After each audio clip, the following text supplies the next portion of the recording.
Halo, semangat pagi. Apa kabar Bapak Ibu dan rekan-rekan yang terkasih dalam Kristus?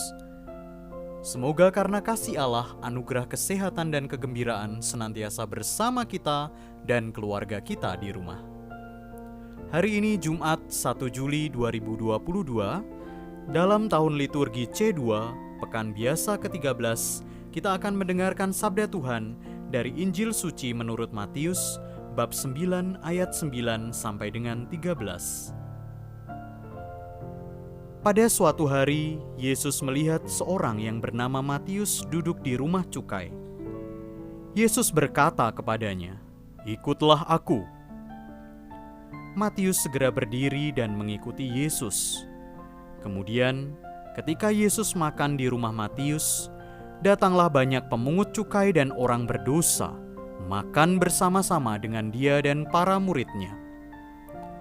Melihat itu, orang-orang Farisi berkata kepada murid-murid Yesus, "Mengapa gurumu makan bersama-sama dengan pemungut cukai dan orang berdosa?"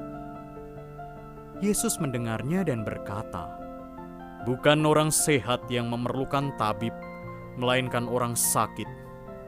Maka pelajarilah arti sabda ini, Aku menginginkan belas kasihan, bukan persembahan.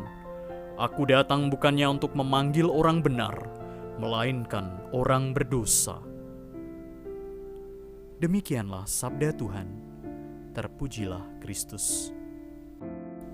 Bapak, Ibu, dan rekan-rekan yang terkasih dalam Kristus, menjadi murid Yesus berarti siap menjadi pribadi yang rendah hati. Kita dituntut untuk menghargai dan mencintai sesama manusia tanpa pandang bulu. Tuhan tidak pernah membeda-bedakan manusia hanya berdasarkan latar belakang kehidupannya. Setiap orang memiliki martabat yang sama di hadapan Tuhan. Tidak ada pribadi yang pantas diremehkan, dicaci dan dicela hanya berdasarkan status sosial, kemampuan finansial, dan tingkat kemapanan semata. Tidak pantas pula manusia dipandang buruk dan ditindas hanya karena suku, ras, dan warna kulit yang ia sandang sejak lahir.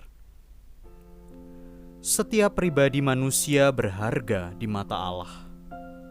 Sapaan dan ajakan Yesus kepada Matius si pemungut cukai adalah bukti nyata cinta kasih Allah yang tanpa syarat.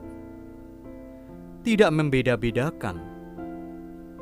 Tuhan membentuk komposisi para rasul-Nya pun bukan dari satu kesamaan ras, suku, dan golongan masyarakat saja. Bukan pula hanya berdasarkan status sosial tertentu. Yesus memanggil siapa saja yang siap sedia mengikutinya. Tindakan Matius yang segera berdiri dan mengikuti Yesus menunjukkan kesiapsediaannya mengikuti Yesus. Dalam perikop Injil tadi, kita dapat merasakan keteguhan hati Matius mengikuti Tuhan dan keramahan belas kasih Yesus berpadu dalam suasana makan bersama di rumah Matius. Mungkin di sini Matius mengundang rekan-rekan sejawatnya sebagai pemungut cukai dan kerabat terdekatnya untuk bersukacita bersama di rumahnya. Sukacita ini muncul bersamaan dengan panggilan kerasulan Yesus atas diri Matius. Kebahagiaan inilah yang mengisi kekeringan batin, rasa sakit, perasaan terbuang Matius selama menjadi pemungut cukai. Bagaimana itu bisa terjadi?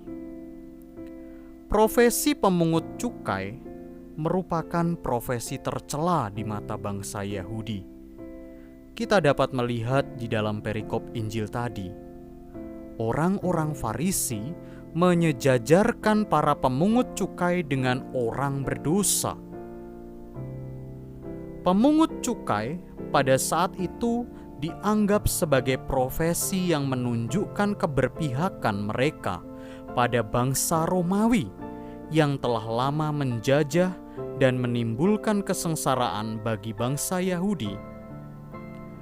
Beberapa pemungut cukai yang berkebangsaan Yahudi ini, termasuk Matius, dianggap bersekongkol dengan pejabat Romawi, mengkhianati bangsanya sendiri, dan menimbulkan kesengsaraan lebih dalam bagi bangsa Yahudi dengan menarik pajak atau cukai lebih dari yang semestinya.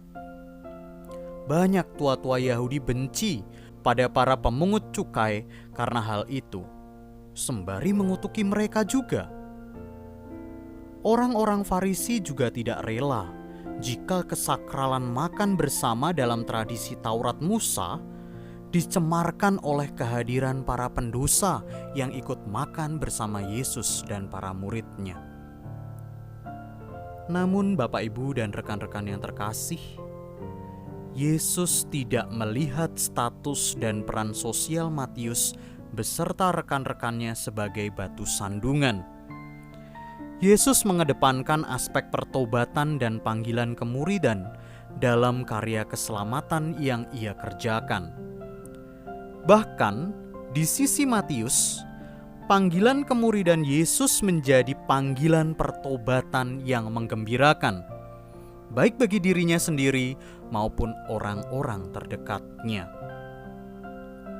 Bapak, Ibu, dan rekan-rekan yang terkasih dalam Kristus, teladan kerendahan hati Tuhan Yesus ini penting bagi kita yang beriman dan mengikuti jalan keselamatannya. Yesus yang adalah Putra Allah berkenan dekat dengan orang-orang berdosa dan yang dirundung oleh sesama manusia. Tentu Tuhan Yesus menyadari manusia merupakan makhluk yang dinamis dan dapat berubah. Yesus meyakini manusia yang berdosa dan dianggap hina oleh sesama manusia dapat menjadi manusia baru yang penuh rahmat kasih melalui pertobatan. Tuhan Yesus sanggup memurnikan hati manusia melalui ajaran kasih-Nya. Kasih yang tulus dapat menuntun manusia pada kerendahan hati untuk mau berkorban bagi sesamanya, membagikan cinta kasih yang tulus, bahkan melebihi akal logika manusia sendiri.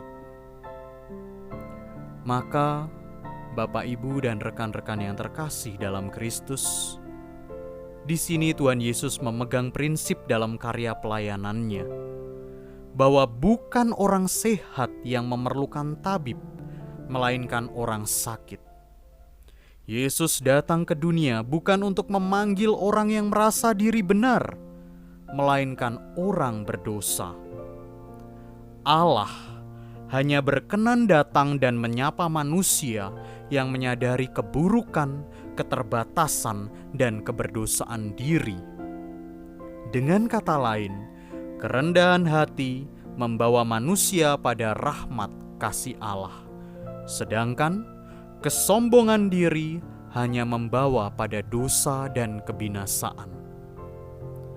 Karena tidak ada satupun manusia berdosa yang layak berdiri di hadapan Allah hanya dengan berlindung pada ketinggian hati, pencapaian-pencapaian duniawi, dan pembenaran diri. Jika kita berharap Allah Bapa, Tuhan Yesus, dan Roh Kudus berkenan berjalan bersama kita, maka pertama-tama kita harus memiliki nilai kerendahan hati dalam hidup kita. Rendah hati untuk mau mengakui dosa dan kesalahan-kesalahan kita. Rendah hati untuk mau menerima sesama manusia tanpa melihat status sosial, profesi, suku, ras, agama, dan berbagai perbedaan yang ada. Rendah hati untuk memaafkan kesalahan dan kekurangan orang lain. Rendah hati untuk mau merangkul dan menunjukkan keramahan bagi sesama manusia yang tertindas, miskin, dan tidak berdaya. Dan pada akhirnya, rendah hati untuk menanggapi panggilan kasih dan pertobatan dari Allah, sehingga kita layak menjadi murid Yesus yang siap diutus menjadi pewarta kasih-Nya dan mewujudkan kerajaan Allah di dunia. Semoga Roh Kudus senantiasa tercurah atas kita dan orang-orang di sekitar kita, agar kita selalu memiliki kerendahan hati dalam setiap karya, pelayanan dan usaha kita sehari-hari. Dan agar melalui kerendahan hati, Allah Tritunggal Maha Kudus berkenan hadir dalam setiap langkah hidup kita menuju kepada kehidupan kekal di surga kelak. Berkat Tuhan menyertai kita dan keluarga kita senantiasa. Bapak, Ibu, dan rekan-rekan yang terkasih dalam Kristus, marilah kita bersatu dalam doa. Yesus, kehadiran-Mu menyembuhkan orang-orang sakit yang datang kepadamu. Kami mohon, kuatkanlah iman dan harapan, serta nyalakan cinta kasih kami untuk mencari dan datang kepadamu di saat mengalami kesakitan jasmani maupun rohani, agar tidak menyimpang dari-Mu. Sebab Engkaulah jalan, kebenaran dan hidup, kini dan selamanya. Amin.